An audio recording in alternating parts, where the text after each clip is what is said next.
Magandang araw sa ating lahat. Bago natin panoorin si Brother Eli Soriano, nakikiusap po ako na mag-like and share sa napapanood ninyong video. At sa hindi pa nagsasubscribe ay mag-subscribe na para lagi kayong ma-notify ng YouTube sa ating mga bagong upload na videos. At sana panoorin na rin ang mga YouTube ads bilang suporta sa aking channel. Halina at atin ang panoorin si Brother Eli Soriano sa segment na Itanong Mo Kay Soriano.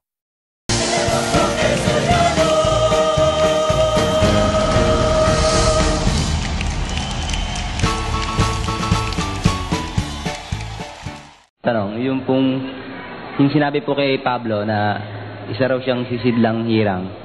Ano pong symbolic meaning ng sisidlan sa pagkakasabi sa kanya? Ang sisidlan kasi, a vessel, Vessel ang sabi ron sisidlan.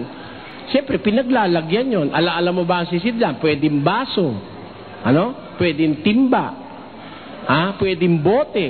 Maraming uri ng sisidlan. Pwede naman na yun yari sa kahoy.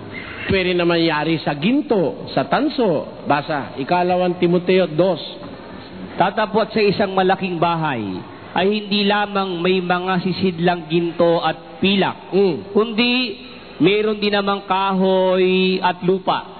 At ang iba'y sa ikapupuri at ang iba'y sa ikasisirang puri. Sabi ni San Pablo, sa isang malaking bahay, iba-iba ang sisidlan. May sisidlang ginto. Pagka talaga mayaman, alam mo yung tiyuhin ko, meron akong tiyuhin, ang kanilang gripo, ginto. Yung baso niya, ginto. Yung doorknobs niya, at saka yung kanyang pang-ano sa pinto, ginto pa rin. May tiyuhin akong ganong kayaman. Yung kasilyas niya, may ginto. Yung bowl, ang yabang. Talagang pag malaki kasi ang bahay, pwede kang magkaroon ng sisidlang ginto at pilak, sabi. Meron din namang sisidlang lupa. Alam mo yung sisidlang lupa? Mga banga, mga palayok, mga sisidlang lupa yan Ang iba'y sa ikapupuri. At ang iba'y sa ikasisirang puri. Kung ang sino man nga ay malinis sa alinman sa mga ito, ay magiging sisidlang ikapupuri, pinakabanal, marapat gamitin ng may-ari, nahahanda sa lahat ng gawang mabuti. Ayun. Meron sisidlang ikapupuri, yung malinis, yun ang gagamitin ng may-ari. Ganito yon. Meron kang baso, may tasa ka, may sartin ka. Di ba pag iinom ka, kailangan mo baso? Pero pag marumi yung baso, kuminsan kahit tasa, iniinuman mo Yun ang necessity. Kung alin yung malinis, yun ang gagamitin mo sa kasangkapan. Tama hindi? Ganun ang tao. Kahit matalino ka, senador ka, pag marumi ka para sa Diyos, di kanya gagamitin. Pero kahit pulubi ka, wala kang pinag-aralan, ikaw na ang pinakahamak, pag malinis ka, karapat-dapat kang gamitin ng may-ari na hahanda sa lahat ng gawang mabuti. Yan ang kahulugan ng sisidlan sa Biblia. Maraming salamat po. Salamat sa iyo. Una ko pong tanong, Brother Eli, kung nagsasagawa po kayo ng banal na hapunan. Kung nagsasagawa po kayo, paano po? Meron kaming kinikilalang pakikinabang. Yung komunyon, na sinasabi, banal na hapunan. Kaya lang, spiritual yun, hindi literal. Agaya nung ginawa ng mga apostol sa sumunod. Kasi nung unang ituro ni Kristo yan, nagkaroon sila ng literal na pagbabanal hapunan Pero wala nang makikita kang sumunod doon na literal. Nang ituro yan ni San Pablo sa Corinto, spiritual ang sinabi niya. Kaya sabi niya doon sa gis ng unang Corinto, kung kakain kayo't iinom, wala ba kayong bahay na makakanan at maiinuman? Sabi niya sa gis 22, 11:22. Pakibasa.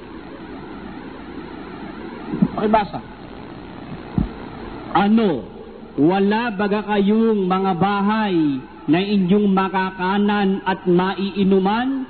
O niwawalang halaga ninyo ang iglesia ng Diyos? Nung isagawa ng Korinto yung pagbabanal na hapunan, niliteral nila Kumain sila talaga ng tinapay at uminom pa ng alak. Yung iba nga nalasing pa kung babasahin mo doon sa gis Kaya sabi sa Pablo sa kanila, Wala ba kayong bahay na makakanan o maiinuman o niwawalang halaga ninyo ang iglesia ng Diyos? Nagsasalita ako tulad sa marurunong. Ako'y nagsasalitang tulad sa marurunong. Hatulan ninyo ang sinasabi ko. Hindi baga ang saro ng pagpapala na ating pinagpapala, hindi baga siyang pakikipagkaisa ng dugo ni Kristo? At ang tinapay na ating pinagpuputol-putol, hindi baga siyang pakikipagkaisa ng katawan ni Kristo? Kita mo, sabi niya, yung tinapay na pinagpuputol-putol natin, hindi ba yun ang pakikipagkaisa ng katawan ni Kristo? Yung saro naman, hindi baga yun ang pakikipagkaisa sa dugo ni Kristo? Therefore, it doesn't mean literal na iinom ka sa saro literally. Ano? At hindi rin naman kakain ka ng literal na tinapay. Merong spiritual meaning yun. Meron kami yung spiritual. Kasi alam mo, ang klase ng salita at utos ni Kristo, pakinggan mo sa 6:63 ng Juan. Ang Espiritu nga ang bumubuhay sa laman ay walang anumang pinakikinabang. Ang mga salitang sinalita ko sa inyo ay pawang espiritu at pawang buhay. Tamo, spiritual ang salita ni Kristo. Kaya sabi niya, pag yung kanang kamay mo makakapagpatisod sa'yo, putulin mo, sabi niya. Tapon mo. Ililiteral mo ba yon? Pag yung mata mo, makakapagpatisod sa'yo, dukitin mo, tapon mo, sabi niya. Iliteral mo't mali. Diba? Ganon din naman yon. Sabi niya, ang mga salitang sinalita ko sa inyo, pawang espiritu at pawang buhay. Kaya karamihan batas ni Kristo espiritual. Isa na rin yung pagbabanal na hapunan. Napansin ko po sa mga pagtitipon po, kasi po dumadalo po ako sa isang lokal nyo po sa Dasmariñas. Wala pong yung pagpapalakpakan saka yung pagsasayaw. Nakasulat po ba sa Biblia na yung gagamitin yung mga instrumento? Alam mo kasi ganito, conforme sa pagkakatipon. Merong pagkakatipon sa worship, ano? Yun solemn yun eh. Yung dinadaluhan mo pagkakatipon. Kaya solemn yun. Walang palakpakan, walang... Meron kaming Thanksgiving celebration, yung pagpapasalamat sa Diyos. Pagsasaya yun, ayon sa Biblia, doon makakakita ka ng pumapalakpak, umaawit. May mga yung instrumento naman tinatanong mo, pag kumakanta sa Diyos o nagdiriwang, kailangan ba instrumento? Utos ng Diyos yun eh. 92:1. Isang mabuting bagay ang magpasalamat sa Panginoon at umawit ng mga pagpuri sa iyong pangalan o kataas-taasan na may panugtog na may 10 kawad at may salteryo na may dakilang tunog na alpa.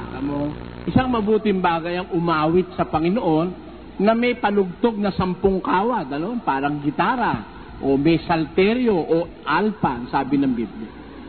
Ginagamit talaga yung musical instrument sa pagpupuri sa Diyos.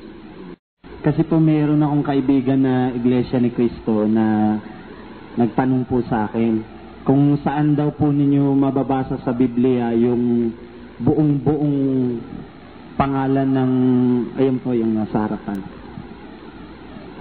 Saan daw po yun mababasa sa Bible ng buong buo, wala daw pong labis, tsaka walang kulang. Sa Bible? Sa Biblia? Mababasa sa Biblia? Saan daw pong talata na kumpleto daw po yan, walang kulang. Alin kumpleto? Pilipinas? Hindi kasama yung Pilipinas, yung mga kaanib sa, yan. Sa Iglesia ng Diyos kay Kristo Jesus. Haligi at saligan ng katotohanan. Okay, kumpleto mong mababasa sa Biblia yan, pero hindi sa isang talata. Parang ganito, hindi ba si Kristo, anak ng Diyos at tagapagligtas? Basahin mo nga sa isang talata. Wala kang mababasa ng isang talata, dire-diretso yun. O kaya, kailangang umanib sa Iglesia ni Kristo. Bumasa ka nga sa isang talata. Kailangang umanib sa Iglesia ni Kristo. Wala nun eh. Kaya nga ang Biblia, sasaliksikin mo ng utos eh. Dahil hindi nga magkakadugtong lahat, hahanapin mo yung kadugtong. O, pakinggan mo. 34:16. Inyong saliksikin sa aklat ng Panginoon at inyong basahin. O, sasaliksikin mo eh. Ba't ka magsasaliksik? Kasi may diwa rito ang kaugnay nandun sa kabila. Diba? Kaya sasaliksikin mo. Kagaya nun, mababasa ba yung mga kaanib sa iglesia ng Diyos? Tingnan mo, babasahin natin. Huwag kayong magbigay. Huwag kayong maging sanhi ng pagkakasala ni numan ng mga Hudyo, ng mga Grego, o ng mga kaanib sa iglesia ng Diyos. Nababasa ba? Mga kaanib sa iglesia. Nababasa. Sa magandang balita, Biblia pa nga nababasa yun eh. Doon sa sali ng Protestante at Katoliko. Mga kaanib sa iglesia ng Diyos. O yung iglesia ng Diyos kay Kristo Jesus, nababasa ba yun? Pakinggan mo. Sapagkat kayo, mga kapatid, ay nagsitulad sa mga iglesia ng Diyos kay Kristo Jesus na nasa Judea. Porque vosotros, hermanos, habéis sido imitadores de las iglesias de Dios en Cristo Jesús que están en Judea. Nasa Kastilang Biblia, Iglesia de Dios en Cristo Jesús. Ano? Yung haligit sa ligan ng katotohanan, nasa Biblia ba yun? Pakinggan mo. Ngunit kung ako'y magluwat ng mahabang panahon, ay upang maalaman mo kung paano ang dapat sa mga tao na ugaliin nila sa bahay ng Diyos na siyang iglesia ng Diyos na buhay at haligi at saligan ng katotohanan. Kaya yung klase ng iglesia, no? Yung uri, haligit saligan ng katotohanan. Sa Biblia yun. Lahat ng yan nasa Biblia. Kaya, sabi mo, gusto mo mabasa sa isang talata. Pagka ganon, huwag mo nang dali ng Biblia. Ang gupitin mo na lang yung 16 ng Roma, sabi ko doon sa kausap ko, basahin mo nga kaya sa isang talata. Ganun ba? Gusto mo isang talata lang? Kung ganon, kung mo ang paborito nyo yung 16 ng Roma, gupitin mo yung 16 ng Roma, palaminate mo, saka mo lagay sa bulsa de relo. Huwag mo nang dali ng Biblia. Ayaw mo palang basahin sa Biblia. Ako babasahin ko lahat sa Biblia, pero hindi sa isang talata. Dahil yung mga diwa niyan, hinahanap yan, pinapasaliksik ng Diyos. Maraming salamat. Maraming salamat din, kapatid. Kung nasaan si Kristo simula nung 18, tapos nung bumalik siya, di ba 28 anyos na ho siya? Hindi, 12 tapos 12. hanggang 30. 30. Yung between nung ano na, parang nag-blank sa storya kung nasaan siya, kung nawala. Nasa Biblia, buong-buo niya. Ano pong birth? Sige, basahin natin, ano? 7:15 ng Juan. Nagsipanggilalas nga ang mga Hudyo na nangagsasabi, paanong nakaalam ang taong ito ng mga karunungan? Gayong hindi naman nag-aral kailanman. Nung mangaral na si Jesus, nang gilalas yung mga Hudyo, paano nakaalam ng karunungan nito si Jesus? Hindi naman nag-aral kailanman. Paano nilang nasabing hindi nag-aral kailanman? Nakita nila si Jesus mula bata hanggang nung mangaral. Kaya natiyak nila na hindi na nag-aral kailanman. Di pumasok sa eskwela, ibig sabihin. Ano ginawa ni Jesus? 6. Hindi baga ito ang anluwagi, ang anak ni Maria at kapatid ni Santiago at ni Jose at ni Judas at ni Simon? Nung pagitan ng 12 hanggang bago siya mangaral ng 30, nag-alluwagi siya. At hindi kataka-taka sapagkat yung tatay niya ay alluwagi. Kaya siya nag-alluwagi rin. Yung mga yung reincarnation nasa Biblia. Wala. Black. Reincarnation, ang concept ng reincarnation ganito, kapatid, pinag-aralan ko kasi ang aral na yan ng Buddhism, ng Shintoism, at saka ng mga marami relihiyon na niniwala yan, pati espiritista Yan daw, hindi ikaw na, yung espiritu mo nasa katawan mo, nagkasala ka halimbawa, hindi ka nakagawa ng mabuti, ipapanganak ka uli sa ibang katawan para raw mapagbayaran mo yung dati mong mga pagkakamali, pagkukulang. At yan daw ay maaaring 2 ulit, 3, 4, hanggang 1,000 ulit. Para raw ang tao maperpekto, mapasakdal. Sabi ko, mali. Bakit mali? Kung totoo na ang tao nagbabalik-balik para ituwid yung kanyang mali, bakit ang tao pasama ng pasama? Dapat ngayon, sa tagal na nagbabalik-balik ang mga tao sa mundo, dapat puro na tayo mababait. Marami pa rin walang niya sa atin Di ba? Pasama pa nga ng pasama ang mundo. Kaya hindi totoo ang konsepto ng reinkarnasyon. In fact, walang mababasa sa Bibliang reincarnated being. Itatanong lang ko po, yung tungkol doon po sa pagkakalikha ng tao, yung pong lalaki at babae. Di po ba sabi, likain natin ayon sa ating kalarawan ng tao? Meron po kaya ang kasamang babae, yung Diyos, na pinagtularan doon sa babae? Kasi kapatid, ganito, nung sabihin ng Diyos yun, ang kausap niya, espiritu rin. Siya espiritu rin. Wala siyang laman, wala siyang buto. O ibig sabihin, wala siyang physical na anyo. Meron siyang anyong espiritu, pero walang physical na anyo. Ngayon ganito, nung sabihin niyang lalangin natin ng tao ayon sa ating larawan at wangin, pagka ipinakahulugan natin yun sa physical, lalabas may Diyos na duling, may Diyos na bakla, may tomboy, may mataba, may maitim, may maputi. Hindi ganun ang implikasyon nun. Ang Diyos na nagsalita yung espiritu, ang kausap niya, sino ba? Tanungin natin kung sino kausap niya. Pakinggan mo sa Biblia, sa 1:15 ng Kolosas. Na siya ang larawan ng Diyos na di nakikita. Si Kristo ang larawan ng Diyos. No? Sa Hebreo 1:3, Palibhasa'y siyang sinag ng kanyang kaluwalhatian at tunay na larawan ng kanyang pagkadiyos. si Kristo ang tunay na larawan ng kanyang pagkadiyos. Kaya nung nag-uusap sila, ang kausap niya si Kristo, lalangin natin ng tao ayon sa ating larawan, ayon sa ating wangis. Ano? Si Kristo Di nila lang na, no? Kaya nung lumitaw ang tao, lalaki. yung pong babae. Yung babae kinuha sa tadyang ng lalaki. Wala pong pinagtularan na... Wala, basta kinuha sa tadyang. Ngayon, ang naging anyo ng babae, ilalapat ngayon sa pangangailangan ng lalaki. Pag-aralan mo kung di totoo. Yung anyo ng misis mo, nakalapat sa pangangailangan. Di ba? Kasi, babasa tayo ng batayan, ano? Pakinggan. Sa 11 ng unang Korinto. Sapagkat hindi nilalang ang lalaki dahil sa babae. Hindi nilalang ang lalaki dahil sa babae. Kaya nilalang ang lalaki dahil sa Diyos, para maglingkod sa Diyos. Ngayon, ano ibig sabihin? Kundi ang babae dahil sa lalaki. Ayun, ang babae nilalang dahil sa lalaki. Pero ang lalaki nilalang hindi dahil sa babae. Ngayon, ano ibig sabihin? Sapagkat ang lalaki ay hindi sa babae, kundi ang babae ay sa lalaki. Ang lalaki hindi sa babae. Sa Diyos kundi ang babae ay sa lalaki.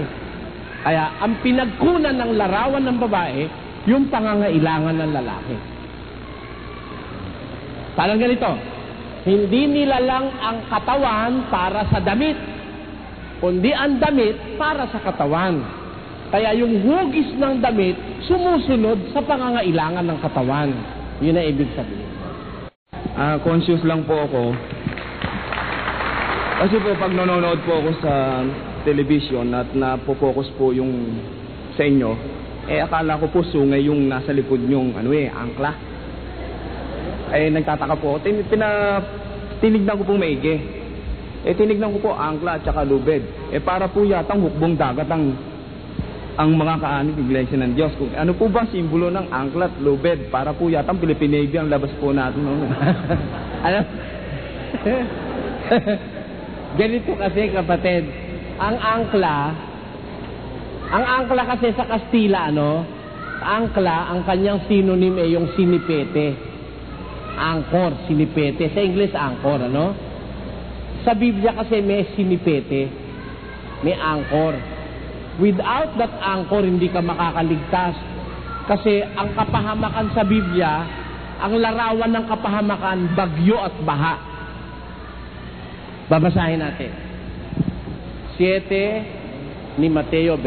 Kaya't ang bawat dumirinig ng aking mga salitang ito at ginaganap ay matutulad sa isang taong matalino na itinayo ang kanyang bahay sa ibabaw ng bato at lumagpak ang ulan at bumaha at humihip ang mga hangin at hinampas ang bahay na yaon at hindi nabagsak sapagkat natatayo sa ibabaw ng bato. Kaya yung kapahamakan sa Biblia ay nilalarawan na parang bugso ng tubig. Ano? May isa pang pruweba.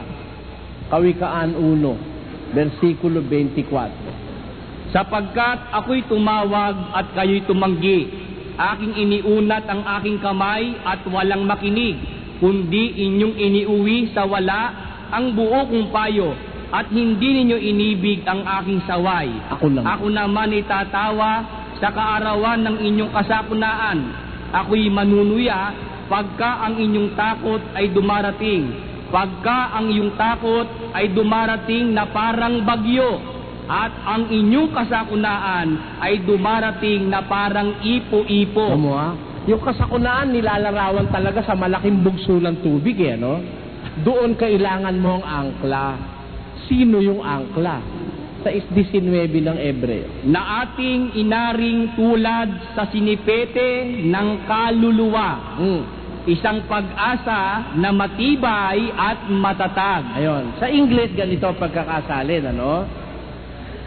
Wherein God, willing more abundantly to show unto the heirs of promise the immutability of His counsel, confirmed it by an oath, that by two immutable things in which it was impossible for God to lie, we might have a strong consolation who have fled for refuge to lay hold upon the hope set before us, which is Jesus Christ. Which hope we have as an anchor of the soul. Si Kristo ay angkla ng kaluluwa. Kaya may angkla. Si Kristo yun eh. Ngayon, yun naman tali, eto naman yon. At sa ibabaw ng lahat ng mga bagay na ito, ay magbihis kayo ng pag-ibig na siyang tali ng kasakdalan. Ayun. Yung pag-ibig naman ang tali ng kasakdalan. Yun ang aming... Siguro wala namang masamang ibig sabihin yun. Ngayon, kung ang pagkakilala mo nung unay sungay, pwede rin. Parang yung asawa ni Almeida, inatake. Sino mo kayang kanilang may sungay, dalawa. Talagang kami may sungay. Pakinggan mo sa Lucas. At nagtaas sa atin.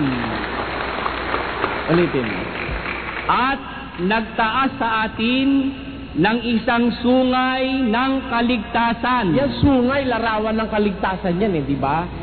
Tingnan mo yung kalabaw. Yung sungay niya, larawan ng kaligtasan. Pagka yun ipipirwisyoin mo, yun ang pangkaligtasan niya sa sarili niya, yung sungay niya. Ganon din yung usa. Lahat ng may sungay, yun ang kanyang means of protection. Si Kristo, sungay ng mga Kristiyano. Si Kristo. Salamat po. Ibang mga relihiyon dito, sekta, nagsasabi na namatay raw ng Miyerkules, bumangon ng Sabado. Yan po ba ay nasa Biblia? Ano po ba ang turo talaga ng Biblia? Anong araw namatay si Kristo? Anong araw bumangon ang ating Panginoon? Si Kristo po'y bumangon bago ang unang araw sa linggo.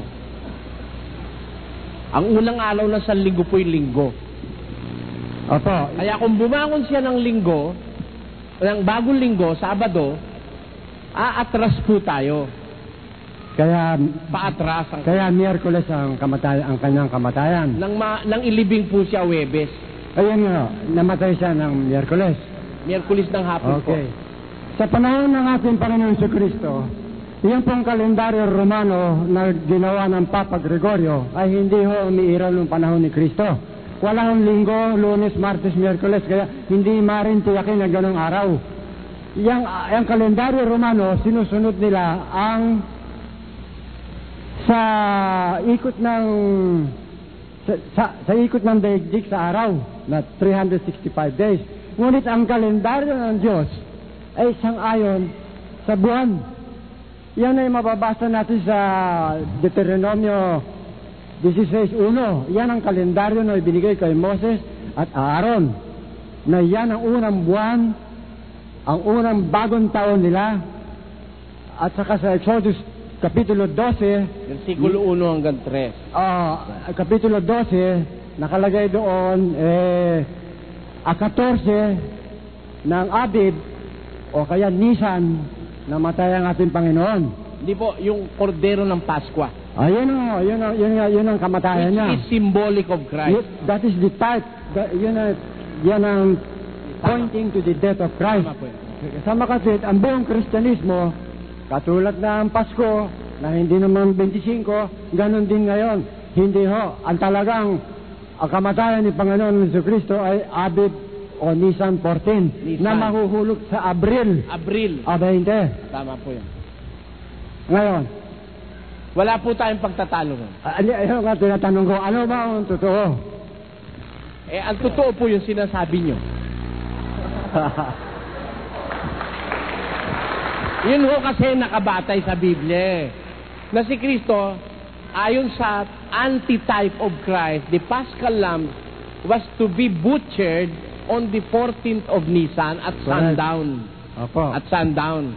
Kakainin nila yon after sundown, which is the 15th of Nisan.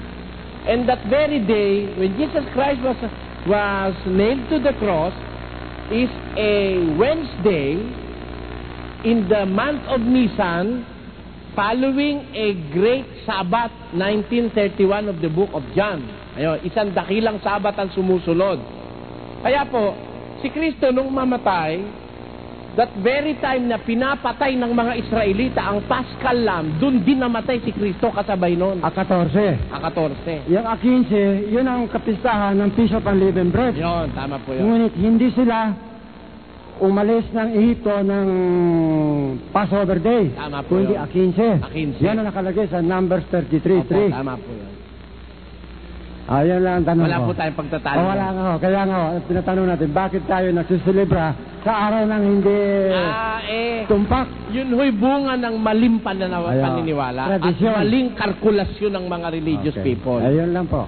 Ako'y marami tatanong, ngunit wala kayong panahon. Maraming salamat po sa inyo. Magandang gabi po.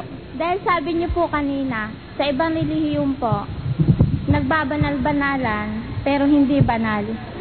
Gusto ko pong malaman sa inyo, mapapatunayan po ba ninyo na ang lahat ng kasapi ng inyong relihiyon ay hindi gumagawa ng labag sa salita ng Diyos?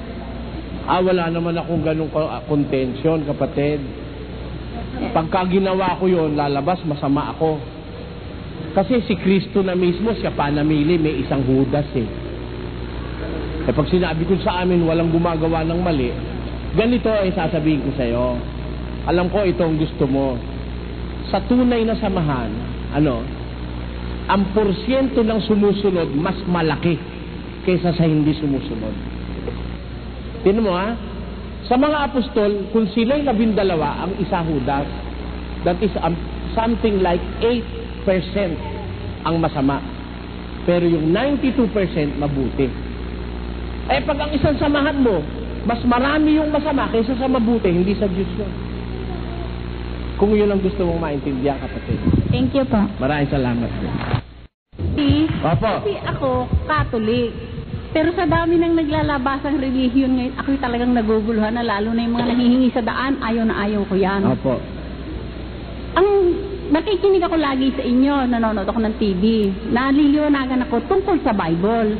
Pero bilang kayo namumuno, ano ho ang katiyakan namin na sa Bible, totoo mga sinasabi nyo, bilang tao na hindi namin na susubaybayan sa araw-araw, ano ang katiyakan namin na kayo talagang mabuting example ng isang namumuno. Meron po sa Biblia na ganitong nakasulat. Oho. Daniel, Kapitulo 12, versikulo 9 hanggang 10. Pakinggan niyo pong mabuti. At sinabi niya, yumaon ka ng iyong lakad, Daniel, sapagkat ang mga salita ay nasarhan at natatakan hanggang sa panahon ng kawakasan. Marami ang lilinisin at papuputiin at dadalisayin, ngunit ang masasama ay gagawa na may kasamaan at wala sa masasama na makakaunawa, ngunit silang pantas ay mga kakaunawa. Ang sabi sa hula kay Daniel, yung salita sa asarhan ng Diyos, tatatakan. Kaya hindi ho lahat ng nagbabasa ng Biblia maiintindihan yan eh. Sabi ng Diyos, sa mga huling araw na yon, maraming lilinisin, maraming papuputiin, maraming dadalisayin. Pero yun kang mga masasama, gagawa silang may kasamaan. At wala sa masasamang makakaunawa. Ano ibig sabihin? Pag ang isang tao nakakaunawa ng salita ng Diyos, hindi ho masama yung tao na yun. Salamat po. Sabi sa Biblia, wala sa masasama na makakaunawa. Kaya, kahit hindi nyo ako nakakasama araw-araw, testingin nyo ang pagkatao ko dun sa unawang nasa akin. I-compare nyo yun sa unawa dun sa ibang pastor. Kasi yung iba, nagsasabi ng tama, pero ang ginagawa, mali. Mali, ayun. Yun. Pero, ano po, sigurado ang salita ng Diyos, wala sa masasama na makakaunawa. Kasi, kaya tatandaan nyo, yun hindi pwedeng mabali ng tao. Hindi pwedeng yun ma-forge, ma-fake. Pagka ang isang pastor masama, walang unawa. Ngayon, dito sa samahan na ito, samahan ho ba ito o? Samahan po ito. Samahan po. Paano ka ibig sabihin mapapatuwid na sigurado ka sa sarili mo na para sa Diyos ka? Meron hong pamantayan sa Biblia. Kumbaga, numerong lalakaran mo In fairness sa Iglesia ni Cristo, sabi nyo, tama ang Iglesia ni Cristo sa aral, pero yung kanilang mga gawa, kuminsan meron mga hindi tama. Lahat, may intriga rin dapat lahat ho ng Iglesia, lahat, may masasamang kaanib. Tandaan po nyo yun. Lahat ng Iglesia may masamang kaanib. Pero, ang isang natatanging paghahanapan ninyo ng totoo, yung aral. Sabi nyo kanina, ang Iglesia ni Cristo, ang aral nila tama. Hindi ko tama aral nila. Yung iba ko kasi na hindi ko tama. Well-disciplined. Yung disiplina, madali. Yung gamitin yun. Sa Hapon, Budista, mas disiplinado Hapon. May tindahan sa Hapon, walang bantay. Yung bibili, yun ang susukli. Hindi nagnanakaw. Sa Hapon, wala hong pabrika ng alak. Sa Hapon, walang pabrika ng sigarilyo. Sa Hapon, sa Middle East, walang beer house doon, walang yung mga kung ano-anong mga lugar ng kalayawan. Hindi ho dahil doon, tama na sila Ang disiplina, isa ho sa pamantayan ng pagiging tama, pero hindi ho yun ang primero. Yung pagiging tama, dahil disiplinado. Yun lang ho ating military academy, disiplinado mga tao riyan tama na, sa Diyos na ba sila dahil disiplinado sila? Hindi po batayan yun. Ang batayan po, pangunahin ng pagiging sa Diyos, yung aral na sinasampalatayanan. Pagka ho dun may mali, hindi po sa Diyos. Kailangan ho bang mayroong inaanibang relihiyon ang isang tao? Kailangan ho, sabi sa pasyon sapagkat pastor kang tunay, nitong mundong kabilugan, ang obehang sino pa man, kundi masok sa bakuran, hindi mo nasasakupan. Sabi ni Kristo, yung mga tupa niya kailangan matipon sa kulungan. Nasa 10:16 unang wanya. Kailangan po yun. Kaya lang, bago kayo pumasok sa kulungan, tiyakin nyo munang yun kulungan ng mga tupa. Baka kulungan nyo ng tulis at magnanakaw, mapapahama kayo. Kailangan matiyakan. Salamat po. Ngayon, doon sa henerasyon ng tao, na si Abraham ay hindi lang isang anak. Si Isaac naman, ganun din. Bakit pa ulit-ulit na sinasabi ng Diyos na ako niya, ang Diyos ni Abraham, ni Isaac at ni Jacob? Paano natin iugnay sa kasalukuyang panahon ng bagay na yun? Kasi po, sabi dun sa Galacia, kay Isaac, tatawagin ng binhi. Malawak po yan eh. Oh. Marami po tayong lilibutan yan. Yung parang, kasi dito sa punto na ito, kung hindi magkakaroon ng magandang paliwanag, parang one-sided ang Diyos. One-sided dahil lagi na lang Diyos ni Abraham, ni Isaac at ni Jacob. Hindi man lang binabanggit si Ismael. Hindi binabanggit. Kasi at saka, yun naman yung pagkakapanganak kay Ismael, kalooban ng tao yun. Samantalang yung pagkakapanganak kay Isaac, kalooban ng Diyos. Dalawang klase ho ang tao sa mundo. Isang tao na gusto ng Diyos ipanganak. Isa naman tao, gusto ng tao na ipanganak. Parang ganito. Yung anak mo ni-rape mo. Sige. Nabuntis. Hindi kalooban ng Diyos na maging anak mo yung anak mo sa anak mo eh. Diba? Bawal sa Diyos yun eh. Pero may nangyayaring ganun sa kapahintulutan ng Diyos. Ngayon, ganito ang pangyayari kay Ismael. Naiinip na si Sarah, matanda na kasi si Abraham. Pangako ng Diyos, bibigyan sila ng anak. Magsisandaan taon na sila, lumipas, nag-menopause na si Sarah, wala pang anak sila. Parang nawawala ng tiwala si Sarah. Sabi ni Sarah, kunin mo ikaw yung aking alilang si Hagar at si Pingan mo nang magkaanak ka. Pareho na tayo matanda. Hindi kalooban ni Sarah yung nangyari, hindi kalooban ng Diyos. Ang ginawa ngayon ni Abraham, siyempre ako man ang lalaki, binibigay sa akin yung alilam kumbaga yun ang nag-aalok na mismo yung asawa mo, wala naman akong lalabagin batas. Siguro isip din ni Abraham, baka nga sa pamamagitan nito matutupad yung pangako sa akin. Sinipingan niya si Hagar, nagkaanak siya ron. Ayun. Kaya yung pagkapanganak kay Ismael, sa kalooban ho ng tao yun. Dito naman sa huli, sa mandang huli. Ngayon, gusto ko pong patunayan sa inyo yung sinasabi ko. Basahin po natin ang Galacia 4. Kasi mas maganda po kung sa Biblia natin kinukuha. Sapagkat nasusulat na si Abraham ay nagkaroon ng 2 anak. Ang isa'y sa aliping babae at ang isa'y sa babaeng malaya. Gayunman, ang anak sa alipin ay ipinanganak ayon sa laman. Ngunit ang anak sa babaeng malaya ay sa pamamagitan ng pangako. Dalawang klaseng pagkapanganak. Yung si Ismael, ipinanganak ayon sa laman, kalooban ng tao, kalooban ng laman. Samantalang si Isaac, pinanganak dahil sa pangako. Ngayon, ano ibig sabihin? Ang mga bagay na ito'y may lamang talinghaga. Meron ho palang talinghaga yung kaya ganun eh. Ngayon, yung talinghaga, saka na ho natin pag-aralat, gagabihin ho tayong masyado. Maganda ho yan. Yung sa ako naman, yung sa kay Kwan, yung kasunod doon. Sunod kay Ismael at kay Isaac, doon mo kay Kwan, kay Jacob at saka kay Esau. Kay Jacob at kay Esau. Yun talaga. Lalabas, parang unfair na naman ng Diyos. Sa side na dahil sila magkakambal sa isang bahay bata, sabi ng Diyos, bago ipanganak, yung matanda, maglilingkod sa bata. Sige. Yun ang gusto mong marinig mula sa inyo. Wala akong sinabi ron na mapapahamak si Esau. Sinabi lang ng Diyos, maglilingkod yung matanda sa bata. Kasi sa bahay bata, ang ginawa nitong si Esau, hinawakan yung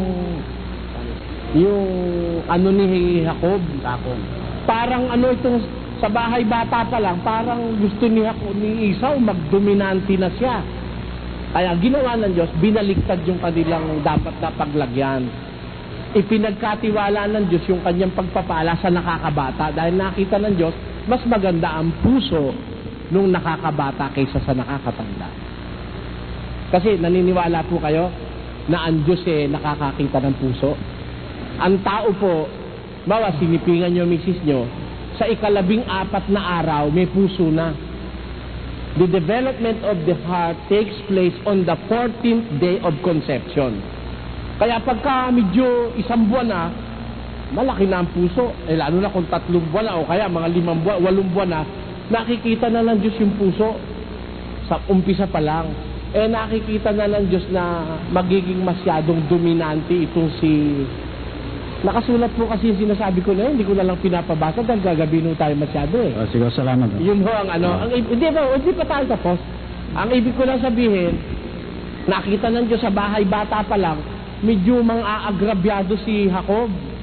Kaya sabi ng Diyos, Esau. Ha? Si Esau. Oo, si Esau. Mang-aagrabyado si Esau. Kaya sabi ng Diyos, dalawa kang bansa ang nasa bahay, bata mo. Yung matanda ang maglilingkod sa bata.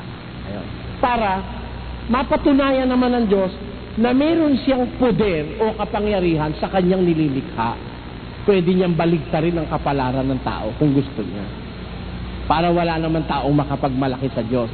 Pero hindi sinabi ng Diyos na mapapahamak si Esau. Ang kapahamakan ho ni Esau dumating sa kanyang sariling kagustuhan, hindi sa kagustuhan ng Diyos. Dahil bagaman gano'n na ang itinakdang kapalaran sa kanya ng Diyos, inibig pa rin ng Diyos na siya maunang lumabas. Dahil yung kambal kung sino maunang lumabas, yun ang matanda eh, hindi ba? Bagaman pareho sila ng edad, naunang lumabas si Esau. Nasa kanya ngayon ang karapatan ng pagkapanganay. Ang ginawa ni Esau, ibinenta niya yung kanyang birthright, yung karapatan ng pagkapanganay. Yun ang nagpahamak sa kanya. Hindi po yung sinabi ng Diyos. Kaya huwag kayo mag-isip na ang Diyos unfair. Hindi, yun naman. Magkakasala po tayo. Yan, tatanong lang. Ibig sabihin, kung naiisip niyo yun, huwag niyo ituloy. Ako man ho, kasi pinag-aralan ko yan, bakit ka ako si Judas napahamak? Yung mga napahamak ang pinag-aaral, ba't kaya ako gano'n, ba't kaya ganire? Ba't kaya gano'n, ba't kaya ganire? Ba't may mahirap, ba't may mayaman? Nung matuklasan ko, lalo kong naniwala sa Diyos eh. Dahil kung puro pala tayo mayaman, walang papasok ng tubero. Pagka nagbara yung toilet natin, sino kakalkal ng tae ron eh kung puro tayo mayaman? Pwede mo ba akong utusan? Kung ikaw may pera, kahit tae mo yung kakalkalin ko dahil may pera ka eh. Babayaran mo ko eh. Kung puro mayaman tayo at milyonaryo, kalkalin mo nga yung tae ko, ikaw na lang mag-isa mo. Hindi ako papayag nun. Kaya napakaganda ng ginawa ng Diyos. May mayaman, may mahirap, para maglingkuran sa isa't isa. Hindi ba? May marunong, may mangmang, para maglingkuran sa isa't isa. Yan ang paraan ng Diyos, para magbuo ng isang magandang sosyedad ng tao. Kasi kung puro mayaman, sabi ni iba, kung ang Diyos ka mapagmahal, dapat pantay-pantay lahat. Sabi ko, mali. Kasi pag pantay-pantay, pantay-pantay tayo ng taas, pantay-pantay tayo ng ilong, pantay-pantay tayo ng mata, pantay-pantay tayo ng katawan. Ang labas natin magkakamuka. Pag may nagnakaw na isa, tutugisin, mahihirapan tugisin, lahat ng tao magkakamuka. Lalabas ko mali. Sa susunod na po natin ito na Sa susunod na po natin ito. Maraming salamat po. Thank you. Pwede po magtanong? Opo, magandang gabi po sa inyo. Kayo na po, nabanggit nyo na hindi po kailangan ng Panginoon Diyos yung ikapo. Ano po yung tungkol sa Malakay, nasabi niya, subukin nyo ako dito. Ano po ang magiging katuturan ng sinasabi ng Panginoon kung hindi rin po sila kailangan ng ating ikapo? Yung pong ikapo sinasabi sa Malakyas, hindi po para sa Diyos yun eh. Yun po'y para sa 12 anak ni Israel na nagbibigay para sa mga saserdotes Levitas. Basahin po natin sa Ebreo ang pinag-uukulan ng ikapo. Ito po nakasulat. At katotohanan, ang mga sa anak ni Levi na nagsisitanggap ng katungkulang saserdote ay mayroong utos na kumuha ng 10 bahagi sa bayan ayon sa kautusan. Sa makatwid ay sa kanilang mga kapatid. Ayun, yun yung mga saserdotes Levitas, kumukuha ng ikapo sa kanilang mga kapatid o sa bayan. Gagamitin nila bilang mga saserdotes. Hindi mo para sa Diyos yun. Hindi kailangan ng Diyos yung ikapo. Hindi niya kailangan yung mga gulay, mga kumino, mga anis, langis, kalabaw, baka, tupa. Yun o, ginagamit ng mga saserdotes Levita sa Israel. Sila po ang gumagamit ng hindi ang Diyos. Kaya, directly speaking, Hindi kailangan ng Diyos yun. Kailangan yun ng mga saserdotes, levitas. Kaya may ikapo sa Israel nung araw. Yun po ating sagot doon. Itanong mo kay Soriano. Pwede pong magtanong. Sige po. Katulad po nung nauna, ako po ay isa ring militar. Taga rito po kami sa loob. Nais ko pong sundan yung kanyang katanungan tungkol sa ikapo. Kailan po nahinto ang ikapo? Kailan po? Kailan po nahinto ang ikapo para sa mga may ganito pong salita sa Biblia sa 7:12 ng Ebreo.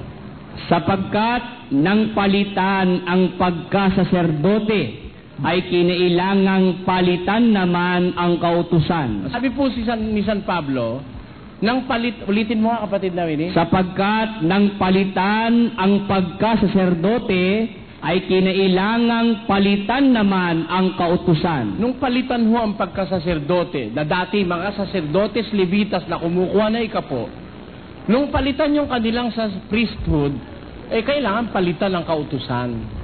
Pati yung nauukol sa saserdote. Kaya nung dumating po yung pagkasaserdote na halal ni Kristo sa mga apostol, hindi po ikapo ang utos niya, iniba. Alin ang utos? Pakinggan nyo sa 2 Korinto 9:7. Magbigay ang bawat isa ayon sa ipinasya ng kanyang puso. Huwag mabigat sa loob o dahil sa kailangan, sapagkat iniibig ng Diyos ang nagbibigay na masaya. Ayun. Ang pinalit po, yung pagbibigay na ayon sa pasya ng puso. Walang fixed price. Walang presyo piho kasi yung ikaw po may fixed price yun eh.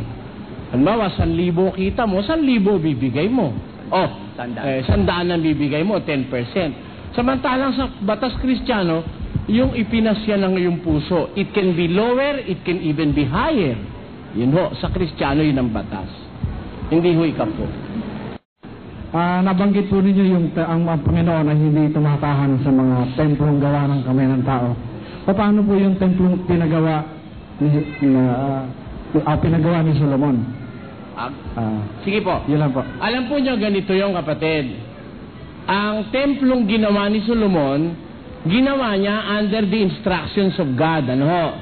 Magiging obvious kung hindi ko naman aaminin sa inyo, ang Diyos mismo ang nagpagawa ng templo kay Solomon. Pero yung po'y templo, sinabi sa Biblia ang intensyon nun. Tatawagin, basahin natin.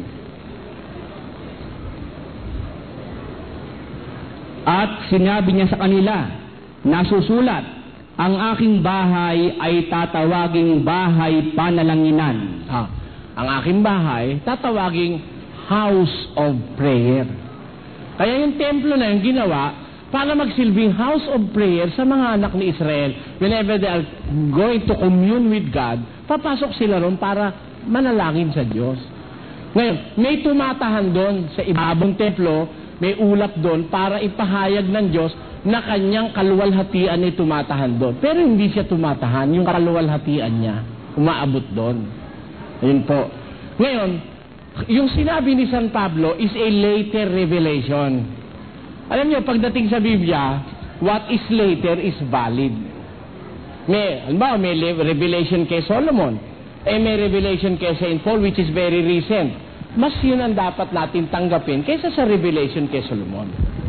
Ngayon, hindi naman magka-conflict kasi yung bahay ay kana yun, tatawaging bahay panalanginan, house of prayer. Hindi house of God na literally Diyos ang titira, no? Hindi po gano'n. Tungkol po sa kaligtasan, ilalayo ko na po sa topic po natin. Kasi po napansin ko sa Old Testament, ang pangako ng Diyos sa mga lingkod niya, ang lupang pangako. Pero pagdating po sa kay Kristo, kay Yesu Kristo, ano na po, tungkol po sa buhay na walang hanggan. Parang ang nangyayari po, yung mga panahon nila Moises, hindi maliligtas, hindi mapupunta sa piling ng Diyos. Hindi po ganon. Kasi po, yung salitang lupang pangako, hindi nag-a-apply lang yon sa Kanaan. Opo, yun. Kasi ang paniwala ng iba, akala nila yung lupang pangako, yung Kanaan na lupang binubukalan ng gatas at kulot. Yun ang ipinangako sa kanila ng Diyos dito sa lupa. here on earth, ang pangako sa kanila yung Kanaan. Opo. Pero, bukod doon, may pangako pang iba ang Diyos sa kanila. Pakinggan nyo, babasahin natin. Doon po sa 11 ng Ebreo, nangamatay ang lahat ng mga ito. Ayon sa pananampalataya, ay nangamatay ang lahat ng mga ito na hindi kinamtan ang mga pangako, ngunit kanilang nangakita na natanaw mula sa malayo. Nangamatay yung mga unang lingkod ng Diyos kasama na Israelita, pero hindi nila nakamtan ng pangako. Pero natanaw nila mula sa malayo. Alin yung natanaw nila mula sa malayo? Diyan pa rin sa Hebreo. Sapagkat ang mga nagsisipagsabi ng mga gayong bagay ay nagpapakilalang hinahanap nila ang lupaing kanilang sarili at katotohanan kung kanilang naalaala yaong lupaing kanilang pinanggalingan ay nagkaroon sana sila ng mabuting pagkakataon upang bumalik. Ngunit ngayon ay nagnanasa sila ng lalong magaling na lupain sa makapid bagay ang sa langit. Ayun. Yun po yung sa bagong tipan na. Lupa, hindi ho. Ang tinutukoy doon yung mga Israelitang nauna. Yung mga lingkod ng Diyos na nauna. Na sila nangamatay na hindi nila kinamtan ang pangako. Pero natanaw nila sa malayo. Sapagkat nagnanasa sila ng sarili nilang lupain. Tandaan nyo, yung Kanaan, di nila sariling lupain yun. Pinalayas lang ng Diyos yung mga nakatira ron. Kaya dito sa mundo, wala silang sariling lupain. Malalakbay lang ang tawag sa kanila. Pakinggan nyo. At kanilang ipinahayag na sila'y pawang taga-ibang bayan at manglalakbay sa ibabaw ng lupa. Dito sa lupa, they are called, nomads yun eh. Ano sa English yung pagkakasabi ron? Mga wandering, they are wandering on earth. Pakinggan nyo. These all died in faith, not having received the promises, but having seen them afar off, and were persuaded of them, and embraced them, and confessed that they were strangers and pilgrims on the earth. Strangers and pilgrims on the earth. Di wala silang sariling lupain dito, pero nakita nila mula sa malayo, nagnasa sila ng isang lupaing sa makatwid bagay yung nasa langit. Salamat po. 1 Gs 30 tayo. Gs 30? Basahin natin. Ako at ang Ama ay iisa. Ako at ang Ama ay iisa, sabi ng Panginoong Jesus. Isa lang po ba talaga sila? Iisa. Nakasulat, iisa. Iisa po saan? Iisa saan? Ayun ang magandang tanong. Kasi, hindi naman ko mo sinabing iisa, sasaksak agad sa kukote natin, yung kukote ng mga oneness, na kaya raw iisa, yun daw Ama, siya rin ang anak, at yung anak, siya rin daw ang Ama. Walang nakasulat na yung Ama, siya rin ang anak. At wala rin nakasulat na yung anak, siya rin ang Ama. Ang nakasulat, ako at ang Ama ay iisa. Ano ba kahulugan ng pagiging iisa nung Ama at saka nung anak? Siya rin ba? Pakinggan nyo sa 17:11 ni Juan. At wala na ako sa sanlibutan, at ang mga ito ay nasa sanlibutan. At ako'y paririyan sa iyo, Amang banal. Ingatan mo sila sa iyong pangalan. Yaong mga ibinigay mo sa akin. Di marami yun, ano? Upang sila'y maging isa na gaya naman natin. Ayun. Yung mga binigay mo sa akin, ingatan mo sa pangalan mo, sabi ni Jesus, sa Ama. Upang sila, yung marami na yon, maging isa gaya naman natin. O paano silang isa? They are united one. United yung ama't anak. Para rin yung mag-asawa, isa rin yun eh. Hindi na sila dalawa, kundi isang laman. Isa saan? Isa sa laman. Pero iba yung lalaki, iba yung babae. Gaya rin naman nung sila maging isa, gaya naman natin. Ako, halimbawa, kayo, nagkaisa tayo, no? Isa tayo. Pero ako ba kayo? Kayo ba ako? Magkaiba. Pero isa tayo. Ganon din naman ang pagiging isa ng ama't ng anak. Saan sila isa? Nagkakaisa sila sa lahat ng bagay. In harmony silang mag-ama. Walang contradiction sa kanila. Wala silang kontrahan sa isa't isa. Kaya isa sila. Hindi isa na siya rin yung ama, siya pa rin yung anak. Dahil kung siya pa rin yung ama, ba't naman tumitingala siya sa langit? Pag nananalangin siya, titingala pa si Jesus. Siya rin pala yun. Yun ang kalokohan ng mga pastor. Isa po. Sige po. Doon po sa Isaiah 9:6 po, may sinasabi parang amang walang hanggan. Si Kristo? Opo. Walang hanggang ama. Tama naman yun. Hanggang ama. Kasi kaya tinawag na ama si Kristo, may mga anak siya eh. Di ba? Hindi ba si Satanas tinatawag ding ama? Ama ng mga sinungaling? 8:44 ni Juan. Pag may anak ka, siyempre ama ka eh. Pero hindi ibig sabihin, kung si Kristo tinatawag na ama, siya na yung ama ng langit at lupa. Ay sabi ni iba, yun ay kang ama, si Jesus ama, kaya siya rin. Walang ganon. Parang ako may tatay, di ama ko yun. Ako naman may anak, di tatay din ako. Ako ba yung tatay ko?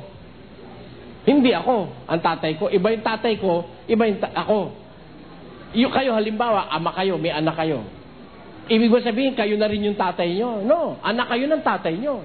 Para si Kristo, anak ng ama. Pero may anak si Kristo. Tingnan yung tawag niya sa mga apostol. Sa kanila nga'y sinabi ni Jesus, mga anak, mayroon baga kayong anumang makakain? Anong tawag ni Kristo sa mga apostol? Mga anak. Ano siya? Pag anak ka, ama siya, nasa kalagay. Kaya tinatawag siyang ama dahil meron siyang mga anak. Bagaman siya'y anak, tinawag siyang ama. Bakit? Meron din kasi siyang anak eh. Di ba? Para rin kayo. Kung may anak kayo, ama kayo. Pero may tatay kayo. Hindi ikaw din yung tatay mo. Iba yung tatay mo, iba ikaw. Ganon si Kristo. Iyan naman i-distinguished sa Biblia, sa 2 Juan. Pakinggan nyo. Sumaatin nawa ang biyaya, awa, at kapayapaang mula sa Diyos Ama at kay Hesukristo, anak ng Ama. Kita mo, sumaatin nawa ang awa, biyaya, kapayapaang mula sa Diyos Ama at kay Hesukristo, anak ng Diyos Ama. Di niliwanag na mabuti kung sino siya. Siya anak. Iba yung ama, iba yung anak. Maraming salamat. Salamat din, kapatid. Magandang gabi po. Magandang gabi po. Ang aking pong katanungan ay nasagot na ng manggagawa na kasalukuyang pong nag-mission sa akin. Pero saan po kayo? Taga Bulacan po ako. Ay, ba't napunta kayo dito? Kasi po meron pong Bible exposition dito sa Salamat, Tia. Salamat. At para po sa kapakanan ng mga kapatid nating naririto, gusto ko po sanang itanong sa inyo mismo na nasaan po ang Diyos nung hindi niyo pa nilalalang ang langit at lupa? Alam ko ho na assignment niyo po sa mga pastor. Gusto ko pong malaman sa inyo mismo. Alam mo kasi, nung pumunta ako sa Mindanao noong nakaraang taon, mga November yata noon. November. Tinatanong yan sa Butuan City, sa Davao. Pumunta ako sa Cebu, tinatanong din. Hindi ko pinagbigyan sila kasi gusto ko lumaganap muna ito ng maraming mga tao na talagang hindi masagot ng mga pastor yung tanong ko. Meron pa nga nagsabi, kagaguhan lang daw yung tanong ko. Na saan nandun ang Diyos nung hindi niya pa nilalalang ang langit at saka ang lupa. Kagaguhan daw yun. Hindi daw totoo yung dapat na pag-isipan pa. Mali yun. Kasi sabi ni Jesus, sa bahay ng aking ama maraming tahanan. Kung hindi ganon, sinabi ko na sana sa inyo. Ako'y paroroon at ipaghahanda ko kayo ng kalalagyan. O ako'y makaparoon at maihanda ko na babalikan ko kayo. At kukunin ko kayo upang kung saan ako naroroon, doon naman kayo dumuon. Nasa 14:1-2 ng Juan yun. Kaya, mahalaga po yun dahil doon ka dadalhin ni Jesus pag maliligtas ka. Kaya ako'y tinatanong, walang pastor na makasagot ng tama hanggang ngayon. Mahigit na pong 1 taon yan Pag pinagbigyan kita mabubulgar yung sagot. Malay mo kung meron ditong magbulga. Hindi ko naman sinasabi ikaw, ano? Tignan mo natin, let us allow some more time. Di bali, kung makamatayan ko man, ano, alam na nila yan eh. May sasagot na yan. Kung makamatayan ko man, ha? Malay mo, mamatay na ako bukas o sa makalawa. Maiwan ko na kayo. Meron nung sasagot niyan, kapatid. Huwag kayong mag-alala. Naituro ko na kasi sa aking mga kasamang manggagawa yan, na hindi matututulan ng kahit na sinong pastor. Pinapatunayan ko lang sa inyo na yung kaalaman sa Biblia, hindi nakukuha yun ng tao sa kanyang sarili. Kaloob ng Diyos yun sa gusto niyang pagkalooban.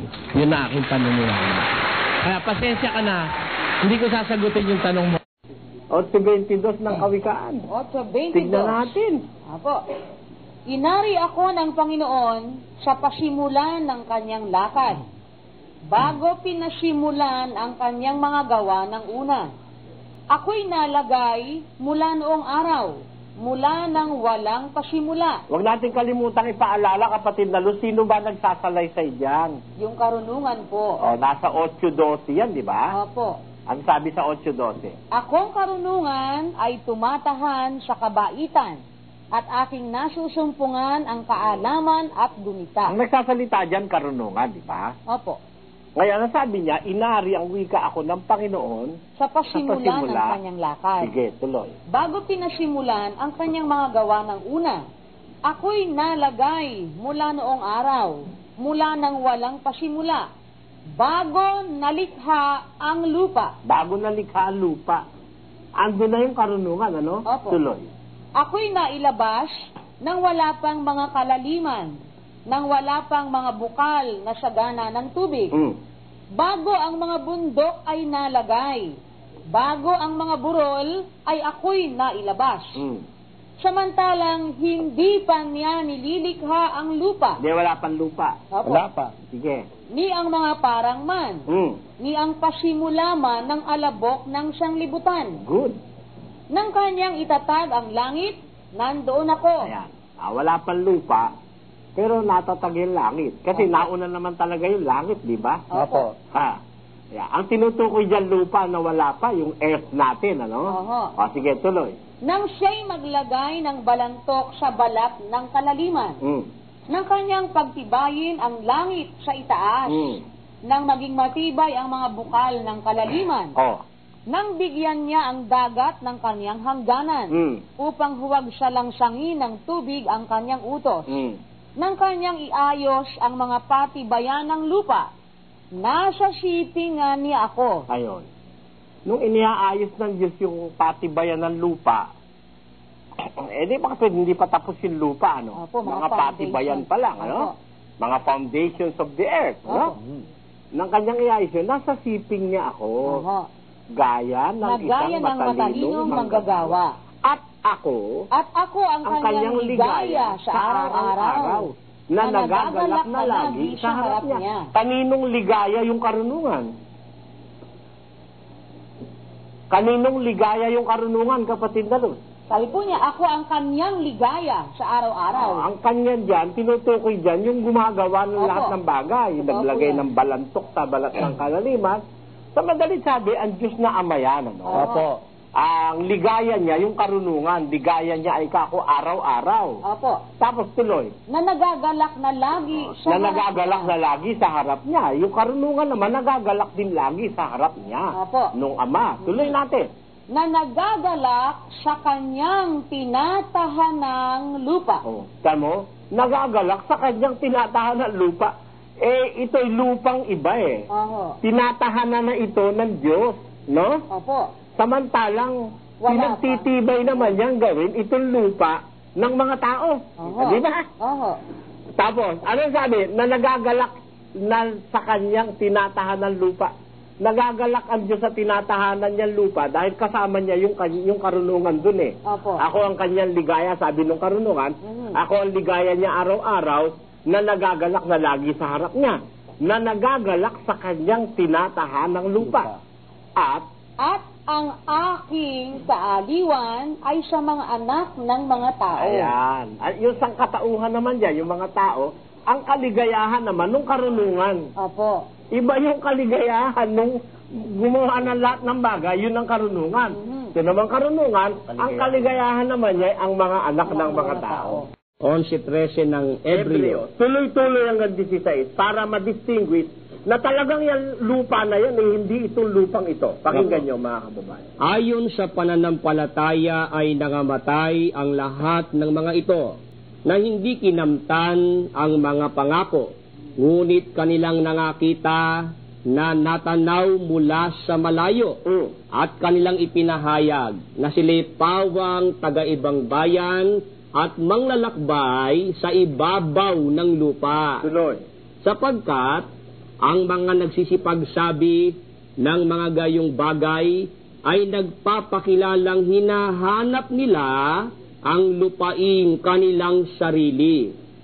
At katotohanan kung kanilang naalaala, yaong lupaing kanilang pinanggalingan ay nagkaroon sana sila ng mabuting pagkakataon upang bumalik.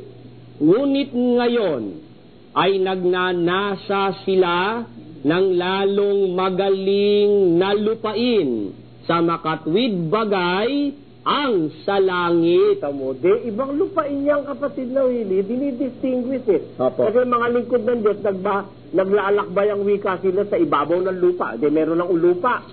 Ayun na nga, itong lupang ito, di ba? Pero sabi, nagnasa sila ng isang lupain, lalong magaling na lupain. Sa makatwid ba yung lupain sa langit? May iba pa palang lupain kaysa dito sa lupa, kapatid na Willie. Meron nga po. Para kay Caramel, pag nakabasa siya ng earth, isa lang Ito lang I'm sorry for you. I feel sorry really. Kaya nga po, Brother Eli, yung pong sinasabi na kayo daw po'y zero Brother Josel, ano uli ang grade? Negative 100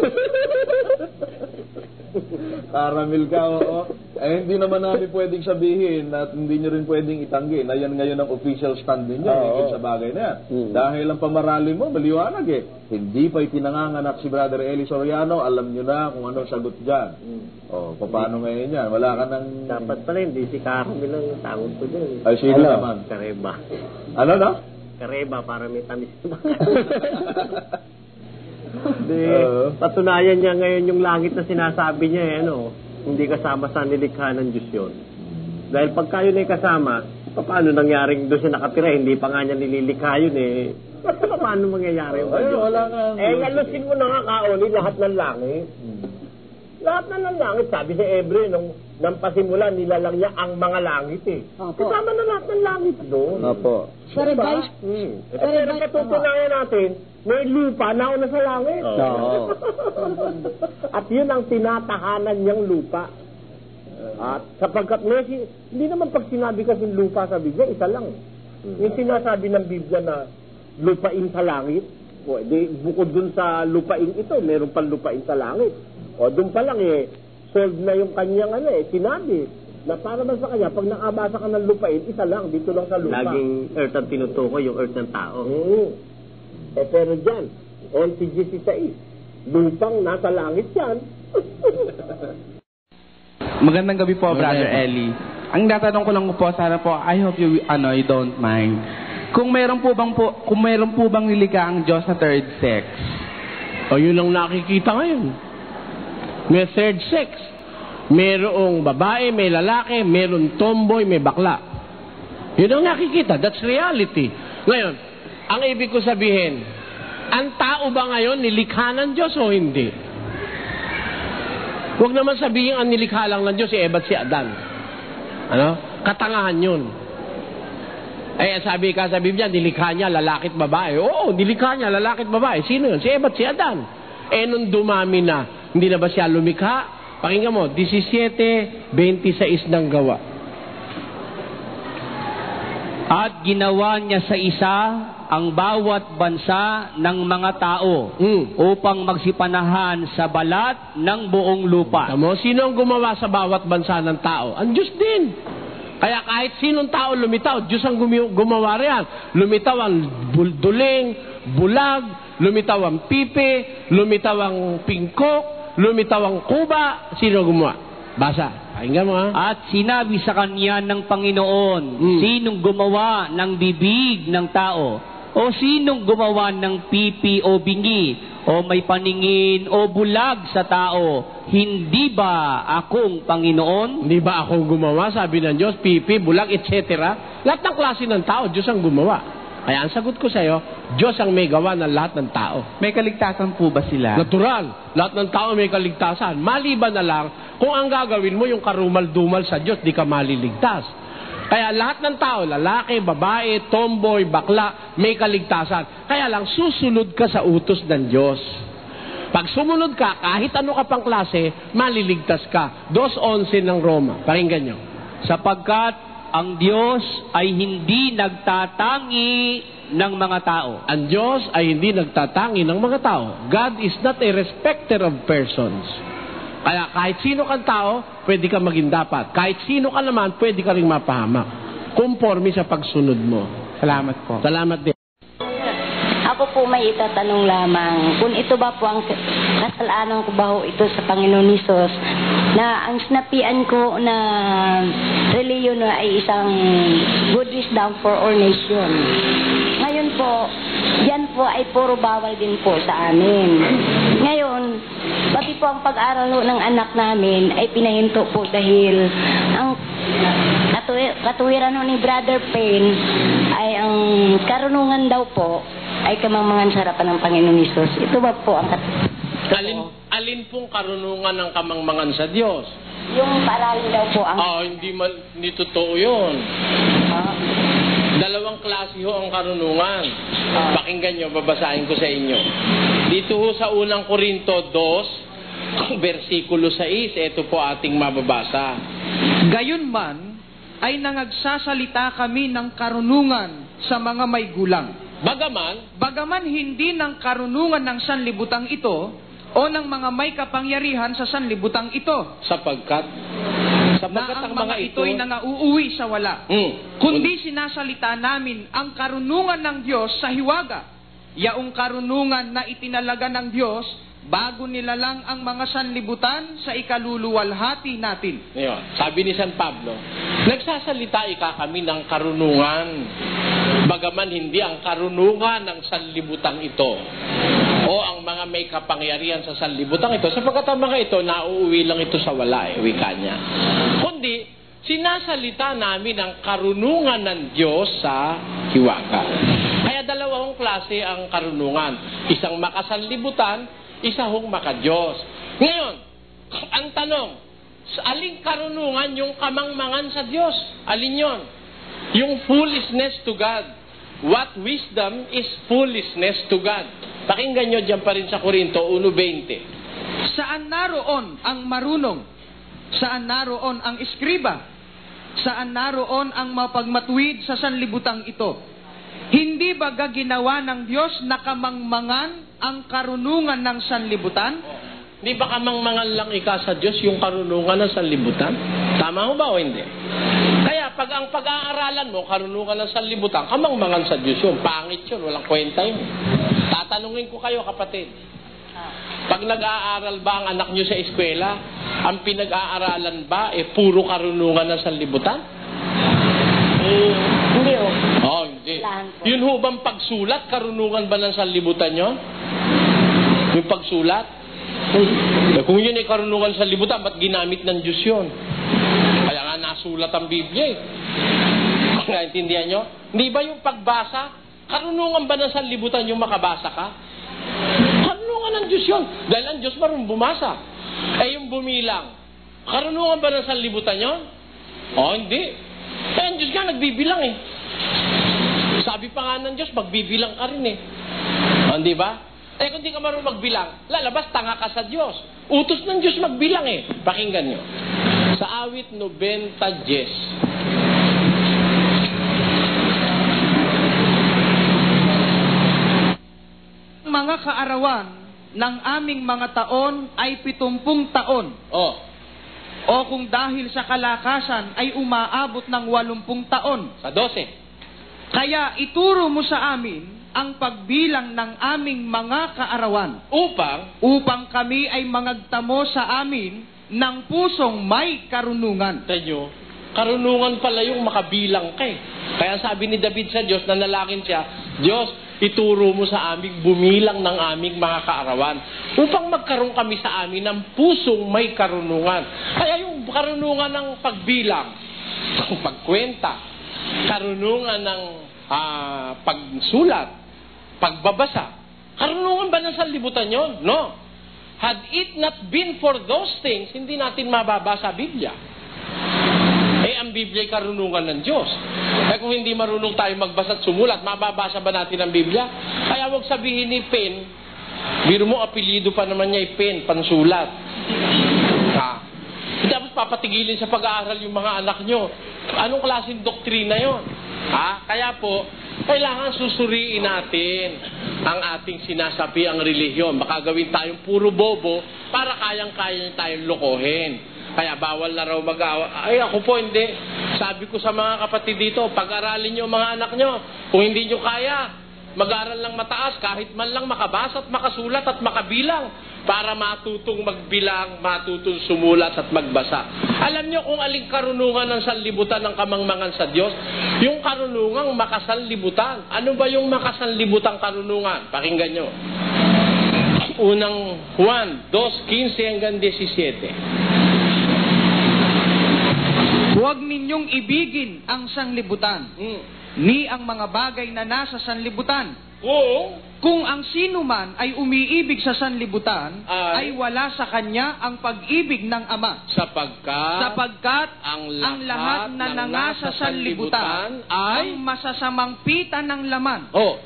At ang masamang pita ng mga mata at ang kapalaluan sa buhay hindi mula sa Ama kundi sa sanlibutan.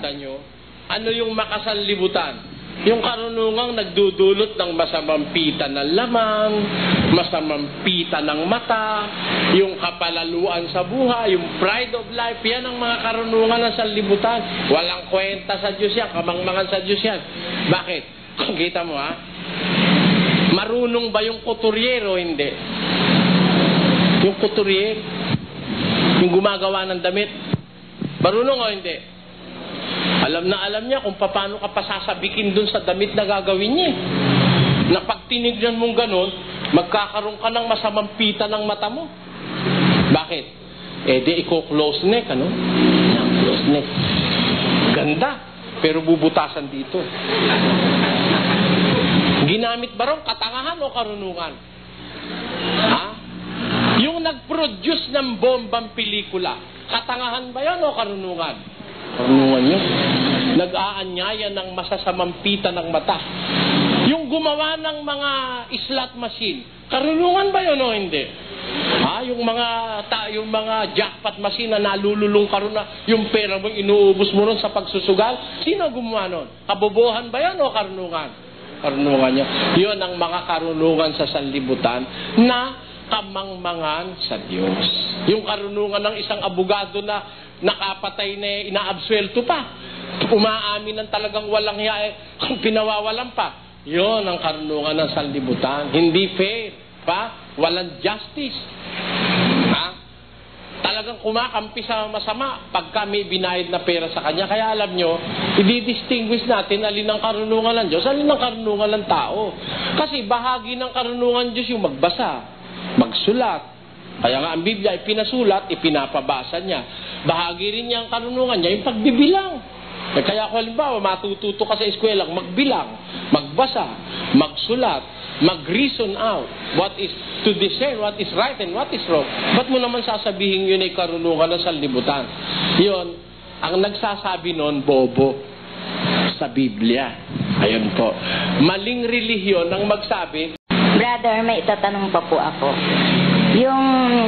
Ito ba po totoo yung sinasabi na hubad ka daw isnilang sa dito sa lupa, hubad ka babalik sa Panginoon Hesus.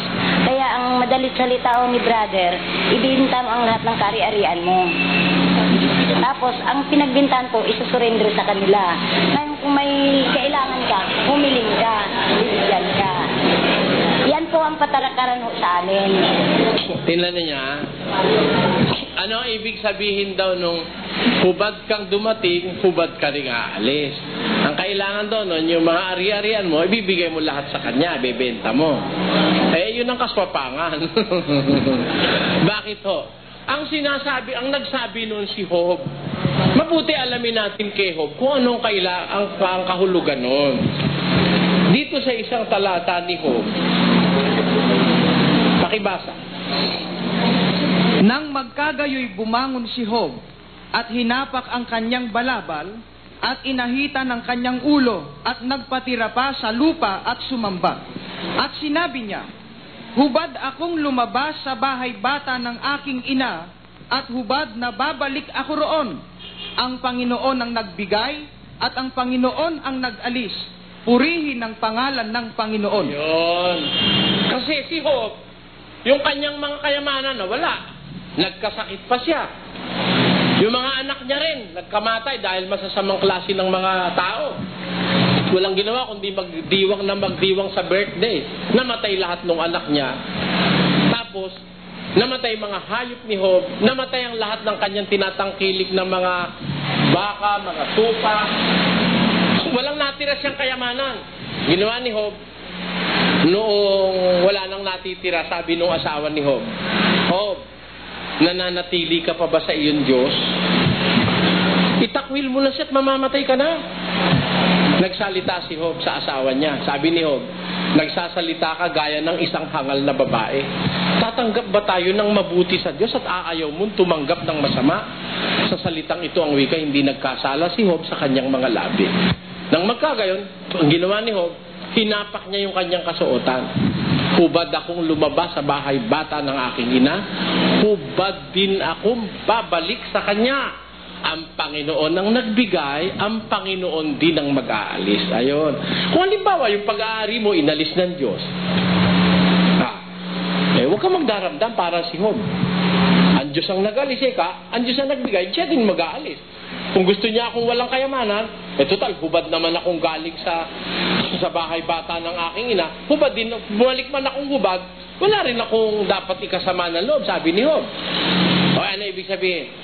Binigay ng Diyos, inalis ng Diyos. Ginawa ni Alelupe ng pinakahulugan, binigay ng Diyos, inalis niya. Naintindihan niyo po ibig sabihin? Kung ang Diyos ang nagbigay, Diyos din ang mag-alis. Pag inalis ng Diyos, huwag ka tututol. Pero, pag inalis ng pastor mo, tutol ka. Dahil hindi ganun ang sinasabi sa Biblia. Minamali lang ang pakahulugan sa Biblia. Yan po.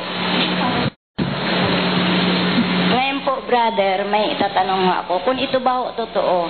Kasi, kami man ho, parang medyo may takot din. Dahil ang sabi daw, nitong buwan ito, o hindi kayo mas sunod na buwan, uulan daw ng 40 days and 40 nights. At saka 40 feet daw ang taas. Ngayon, ang kasali lang daw ho dyan sa kaligtasan, yung kasapi nila. Ngayon ho, kaya hindi ako nakakarating sa kanila 3 months na. Dahil nga wala ako bayad sa 300 tuwing meeting namin.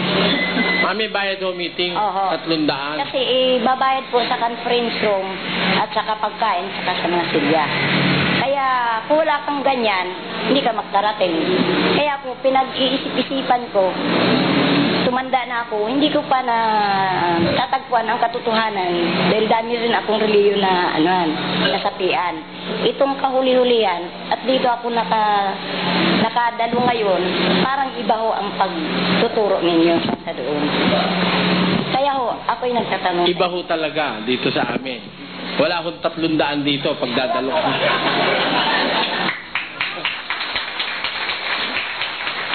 At saka dito, hindi namin binibigyan ng sariling pakahulugan ng Biblia.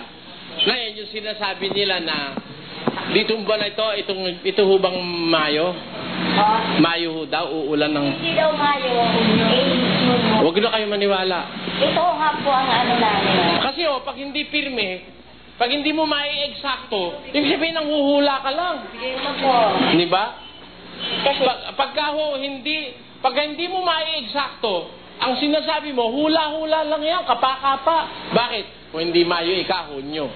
Sabi nung isa, Mayo raw, magugunaw na mundo. May nabasa na naman ako At ito raw, 1995, magkakaroon daw ngayon ng mga Kung ano-anong mga sinasabi nila. Magpapakita raw si Saint Mary, kung ano-ano. Ang tanong ko, saan mo nabasa yun? Sa Biblia ba yun? Lilindol. Nasa Biblia yun. Lilindol. Pero para sabihin mo, 40 days, 40 nights, uulan, maaaring Mayo, maaaring Hunyo, maaaring Hulyo, maaaring Agosto, Septembre, Oktubre, Nobyembre, Disyembre. Alam niyo ang mangyayari ron? Ano yun? Hula-hula lang yun. Hula-hula lang. Sa bagay, tignan po natin itong ibinigay sa ating papel. Alam niyo po, nakarating na ako sa Zambales. Personal kong nakausap si Brother Pen. At ang sabi niya sa akin, kung papayag daw ako, gagawin niya akong representante ng katotohanan sa Pampanga. Sabi niya. At doon daw sa may bundok doon sa Zambales, doon daw itatayo ang bagong Jerusalem. Nung sabihin niya sa akin yun, hindi na lang ako kumibo. Naiisip ko, hindi niya nalalaman ng kanyang sinasabi. Kaya ang sabi ko sa sarili ko, Ama, patawarin mo po siya. Hindi niya nalalaman ng kanyang sinasabi. Kasi yung bagong Jerusalem, hindi ho itatayo ng tao yun. Ha? Ang magtatayo nun, ang Diyos. Pakinggan nyo sa Hebreo 8:1. Ang kinauuwian nga ng mga bagay na aming sinasabi ay ito. Mayroon tayong isang dakilang saserdote na nakaupo sa kanan ng luklukan ng karangalan sa mga langit, ministro sa santuaryo at sa tunay na tabernakulo na itinayo ng Panginoon, hindi ng tao. Sino ho magtatayo ng tunay na tabernakulo? Hindi tao, ang Diyos ang magtatayo nun. Kaya pagka ibibigay na ng Diyos sa tao yon, saan manggagaling yung bagong Jerusalem? Pakinggan nyo sa Apokalipsis 21:1 hanggang 2. At nakita ko ang isang bagong langit at ang isang bagong lupa, sapagkat ang unang langit at ang unang lupa ay naparam at ang dagat ay wala na. At nakita ko ang bayang banal, ang bagong Jerusalem, na nananaog mula sa langit, buhat sa Diyos. Saan ho manggagaling yung bagong Jerusalem? Mula sa langit, hindi ho sa Butolan, Zambales. Kaya, ako, hindi na lang ako kumibo. Total, maganda naman ang pagtanggap sa amin, lalo na ni Mrs. Pen. Nagpapasalamat nga ako, nanonood sila. I want to take this opportunity to thank them. Pinakakain pa nga nila kami dun eh. Kasi inanyayaan nila kami, marami kami. Siguro mga 10 sasakyan kami. Yun pala iaalok sa akin ni Brother Pen na ako raw ang pamamahalain niya sa Pampanga, sa katotohanan. Nung sabihin niya yung bagong Jerusalem, itatayo raw sa bundok. At nakausap ko yung mga members nila na yun daw bundok na yun, pagbaba mo raw ganun, makakababa ka raw sa loob, makikita mo raw, puro bato yung nakapaligid. Sabi ko, ito mga ilusyon lang. Hindi realidad ito eh. Kasi yung bagong Jerusalem, hindi ang tao magko-construct nun. At hindi ho yun gagamitan ng simento. Hindi. Sila raw ang gagamiting simento, ilang sako? Meron pa silang o ilang sako simento eh. Alam nyo yung bagong Jerusalem, ang karsada nung ginto. Ginto ang karsada. Alang-alamang ginto ang karsada, ang padir simento, hindi. Ang padir nun mahahalagang bato, sabi sa Apokalipsis. Hindi ho tao gagawa nun, kundi ang Diyos. Napakaganda po nun. Hindi natin malilirip kung gaano kaganda yon. Ang isang idea ron, ang karsada ng purong ginto. Alam nyo ba ang kahulugan ng ginto sa puro? Pagka ang ginto ho, puro malambot. Malambot-lambot. Kaya nga yung mga ginto nyo suot, pag hindi nilagyan niya ng aloy, hindi nyo magagawan singsing yan o hikaw. Dahil malambot yan. Yung purong ginto, kagatin mong ganun, makakagat mo eh. Ibig sabihin, masarap lumakad doon, dahil purong ginto ang karsada. Ano kaya ang rampa? Kasi yung karsada, ginto eh, no? Yung rampa kaya hindi nasabi sa Biblia kung anong rampa. Pero pinakita yung mga ruby, yung mga iba-ibang mga mahalagang bato na dekorasyon ng bayang Jerusalem, na bagong Jerusalem. Kaya huwag kayong maniwala na ang bagong Jerusalem matatatag sa Zambales. Ang katunayan, nilalahar ho ngayon ang Zambales. Ay kung talagang doon itatatag ang bagong Jerusalem, ba't pumutok ang pinatubo? Nilalahar na. Brad, yan daw yung ang pintuan daw ho ng langit. Alin? Yung pinatubo. Hindi ho. Sabi. Sa Biblia ho, may pintuan ng langit, hindi bundok ng pinatubo. Basahin natin, 28:17 ng Genesis. Tandaan nyo ang talata, para wag kayo naluloko. Kaya sabi ko, magbabasa kayo ng Biblia. Ito ho. At siya'y natakot at kanyang sinabi, kakilakilabot na dako ito. Ito'y hindi iba, kundi bahay ng Diyos at ito ang pintuan ng langit. Alin ho yung pintuan ng langit? Yung bahay ng Diyos, yun ang pintuan ng langit. Ano ho ba yung bahay ng Diyos sa Bagong Tipan? Na kung sabihin sa Biblia, pintuan ng langit. Pakinggan nyo. Ngunit kung ako'y magluwat ng mahabang panahon, ay upang maalaman mo kung paano ang dapat sa mga tao na ugaliin nila sa bahay ng Diyos. Na siyang iglesia ng Diyos na buhay at haligi at saligan ng katotohanan. Yung bahay ho ng Diyos, yun ang pintuan ng langit. At yung bahay ng Diyos, yun ang iglesia ng Diyos, ayon sa Biblia. Hindi ho yung Mount Pinatubo ang pinto. Yun ho pwede. Yung Mount Pinatubo, meron hong butas yan dahil sumabog. Yun ho ang pintuan ng impyerno siguro. Pero hindi ho, definitely hindi yun ang pintuan ng langit. Magandang gabi ho. Magandang gabi po. Isa lang yung tanong ko, kasi sabi nyo, yung Bible, yun yung pinakamatandang libro sa lahat. No. Hindi ganon. Wala akong pronouncement na ang Bible ang pinakamatandang libro sa lahat. No. Never. Alam kong may mas matatanda pang libro. No? Meron kasi, ang art of writing kasi nanggaling sa Egypt yan nung umpisa kay Moses, no? Moses is the first writer who wrote the first 5 books of the Bible. And he was educated in Egypt under the court of Pharaoh. Ngayon, kung doon siya natutong magsulat, meaning, ang Ehipto meron pang mga kasulatan na nauna pa sa Biblia. Pero, pagdating sa pananampalataya, walang mas authentic na kasulatan kundi ang Biblia. Yung mga vidas ng mga Bombay, bagaman merong nauna pa ron sa bandang unang-una pa ron, ang kanya naman sinasabi kontra naman sa katotohanan o sa Biblia. Kaya hindi ko never na sasabihin kung pinakamatandang aklat ang Biblia because hindi yun ang kaalamang nalaman ko Pero po, isa sa pinakamatandang libro. Oo. Tanong ko po ganito. Bakit nakasulat po ba sa Bible na ang mundo ay bilog? Pwede po bang makahingi ng sitas? 40:22 ng Isaiah. Pakinggan mo. Siya ang nakaupo sa balantok ng lupa. Ito sa Bibliang English, kung babasahin natin, He that sitteth upon the circle of the earth. Pag circle, bilog. Diba? Maraming salamat po. At alam mo kapatid, yung nakasulat na sitas na yon, nung isulat yun ni Prophet Isaiah, it is more or less 700 years before the birth of Christ.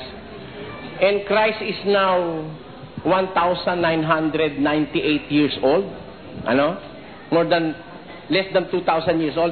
Therefore, that scriptures was written 2,700 years ago.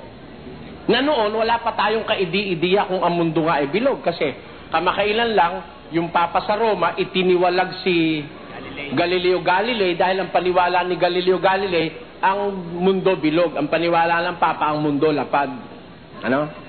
Kasi pagdating mo raw doon sa dulo ng dagat, mahulog ka na. Yun ang paniwala ng Papa nung araw, Papa sa Roma. Si Galileo Galilei, kung kilala mo, yun ang naka-imbento ng unang-unang crude telescope. Maraming salamat sa mga nanood at sa mga hindi nag-skip ng mga YouTube ads bilang suporta sa aking channel. Niya, laban doon sa paniniwala ng Papa. Kaya, hindi pala alam ng Papa, bago pa siya ipanganak, nakasulat na sa Biblia, ang mundo bilog. Hindi niya lang nabasa. Kaya tiniwalag niya si Galileo. Kaya kung pwedeng buhayin dalawa sila ni Galileo, utusan ko si Galileo, siya ngayon ang magtiwalag dun sa Papa dahil tiniwalag siya, mali ang batayan. Diba? Yan ang hirap sa hindi nagbabasa ng Biblia. Kung nagbabasa ka ng Biblia, and you're basing your faith in the Bible, hindi ka mahuhuli sa siyensya. Because the outline of man's science nasa Biblia. It is a foreknowledge that was written down in the Bible, and it is now being little by little discovered. Yun ang science eh. Science is a systematic arrangement of knowledge based on nature and facts of life. Natutuklasan lang ng mga siyentipiko, pero matagal na yan dyan, nasa Biblia na yan eh. Kaya, mas una pa ang Biblia sa siyensya ng tao. Brad Eli, isa pa, nawala ka ba ko eh. Sige po. Common na yung tanong ko, pero tingin ko malalim to eh. Kasi doon sa mga religion ng INC, Iglesia ni Batman, ano pala, yun. Yung kaklase ko, si Bali barkada ko, lagi kami nag-aaway kasi lagi nanonood yung mama ko tsaka papa ko sa inyo. Nag-aaway kami. Si Yesu Cristo daw, hindi daw Diyos. Tao daw siya. Baka magkabubugan pa kami doon. Gusto kong malaman sa inyo mismo manggaling. Si Kristo hindi tao. Si Kristo ay nagkatawang tao. Nakasulat sa Biblia, nagkatawang tao siya. 1:14. Pakinggan mo. At nagkatawang tao ang verbo. Nung hindi pa nagkakatawang tao, ano yung verbo? Nang pasimula, siya ang verbo. At ang verbo ay suma sa Diyos. At ang verbo ay Diyos. Yung verbo, Diyos. Ano nangyari sa verbo na Diyos? At nagkatawang tao ang verbo. Hindi tao. Nagkatawang tao nga eh. Ngayon, bakit sinabing nagkatawang tao? Ano reason behind that? Why is there a need for the Word, which was God, according to John? In the beginning was the Word, and the Word was with God, and the Word was God. This was in the beginning with God. All things were made through Him, and without Him, nothing that was made was made. And the Word was manifested in the flesh. Ang salita ay nagkatawang tao.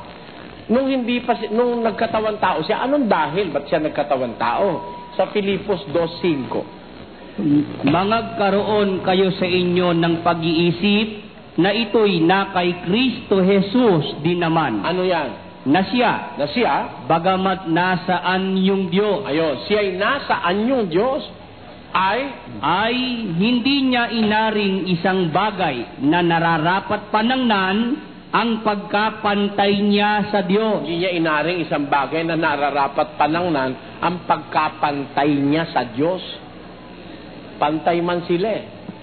Bagkus, kundi bagkus, hinubad niya ito. Ayun. At nag-anyong alipin na nakitulad sa mga tao. Nakitulad sa tao? Tao ba yun? Pagka naman tao, makikitulad ka pa ba sa tao? Tao ka na. Sabi ni Pablo, siya, nasaan yung Diyos? Hindi niya inarin bagay na nararapat panangnan ng pagkapantay niya sa Diyos. Bagkus hinubad niya yon, nag-anyo siyang alipin, nakitulad siya sa tao. Hindi nga siya tao. Last na lang.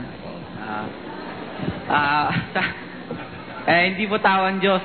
Hindi po tao si Jesu Cristo. Hindi Diyos din po siya. Oo. Ilan po ba ang Diyos? Ang sabi sa Biblia, ako at ang Ama ay iisa. Hindi isa lang po. Hindi, iisa. Hindi isa, iisa. Oo, iisa. Ako at ang Ama ay iisa. Ang sabi ni Kristo. Ganito yon. Sa Biblia, yung mag-asawa, lalaki at babae, ang tawag doon iisa eh. Hindi na sila dalawa. Kundi isang laman. Pag nag-asawa na yung lalaki at babae, isa na rin eh.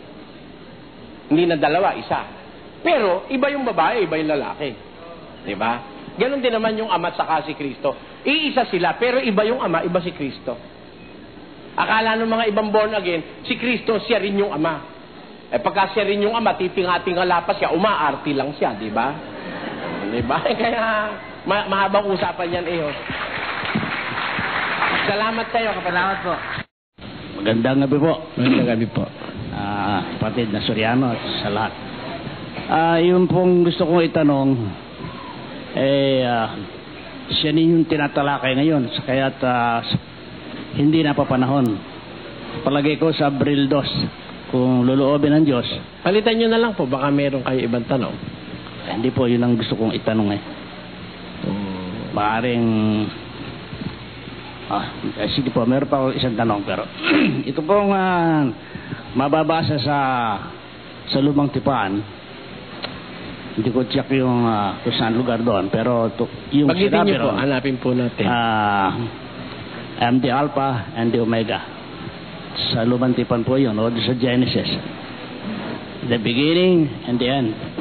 Tapos dito sa Revelation, naroon din po yung salitang yon. Kung hindi ako nagkakamali, ang Panginoong Hesus ang nagsalita ron sa Revelation. I am the Alpha and the Omega, the beginning and the end, who is and was and is to come, the Almighty. Yung po bang nagsalita doon sa una siya rin dito sa Revelation? Ganito po ang sagot ko. Huwag po kayong magagalit. Ano po? Wala pong wala pong Alpha at Omega sa lumang tipan. Wala po. Kasi ang lumang tipan was written in its entirety in the Hebrew and the Aramaic language. At wala pong Alpha sa Hebrew at saka sa Aramaic. Ang Alpha po kasi is the first letter of the Greek alphabet, while Omega is the last letter of the Greek alphabet. And the Greek language was only employed in the writing of the New Testament. Kaya po, sa New Testament lang po nabasa yan. Pero maaari po na ang itinutukoy niya yung sinasabi sa matandang tipan na ako ang una at ang huli. Na pinakahuluganan ngayon sa bagong tipan, para ilarawan yung pagiging una at huli, gumamit ng literal na halimbawa na kumbaga sa alphabet, may unang letra at may huling letra. Yun nga ang alpha at saka yung omega. Yung tanong nyo, ang nagsalita ba dun sa una, siya pa rin nagsalita ngayon? Yun po ang tanong. Ay, uno-uno po ng Ebreo ang sagot. Pakinggan nyo po. Ang Diyos na nagsalita ng unang panahon sa ating mga magulang sa iba't ibang panahon at sa iba't ibang paraan sa pamamagitan ng mga propeta ay nagsalita sa atin sa mga huling araw na ito sa pamamagitan ng kanyang anak. Ayun. Yun pong Diyos na nagsalita nung una sa mga magulang sa pamamagitan ng mga propeta, yun din Diyos na yun ang nagsalita sa atin sa huling araw na ito sa pamamagitan naman ng kanyang anak. Kaya ho, pareho. Maraming salamat sa mga nanood at sa mga hindi nag-skip ng mga YouTube ads bilang suporta sa aking channel.